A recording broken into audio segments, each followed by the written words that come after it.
అందరికీ నమస్కారం అండి. జీవిత సత్యాలు. పరిచయం ఉన్న అందరినీ సంతోషంగా ఉంచడం మనకు సాధ్యం కాదు. కనీసం మనపై ఆధారపడిన వాళ్ళను సంతోషంగా ఉంచడానికి ప్రయత్నించాలి.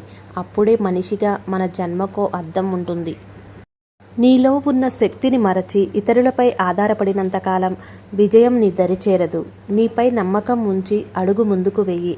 మొదట ఓటమి పలకరించినా ఎప్పటికైనా గెలుపు నీ సొంతమవుతుంది. పరిచయమైన అందరి నుంచి ఎంతో కొంత నేర్చుకుంటాం. అది మంచైనా చెడైనా. అయితే ఏది తీసుకోవాలో తెలుసుకోగలగడం మన వివేకంపై ఆధారపడి ఉంటుంది. కొన్ని సందర్భాల్లో ఓటమి వల్ల కూడా మంచి అవకాశాలు దక్కుతాయి. ఓటమి ఎదురైనప్పుడు కుంగిపోకుండా అంతా మన మంచికే అనుకుంటే మనసు తేలిక పడుతుంది. పుట్టినప్పుడు పేరు ఉండదు, ఊపిరి మాత్రమే ఉంటుంది. చచ్చినప్పుడు ఊపిరి ఉండదు, పేరు మాత్రమే ఉంటుంది.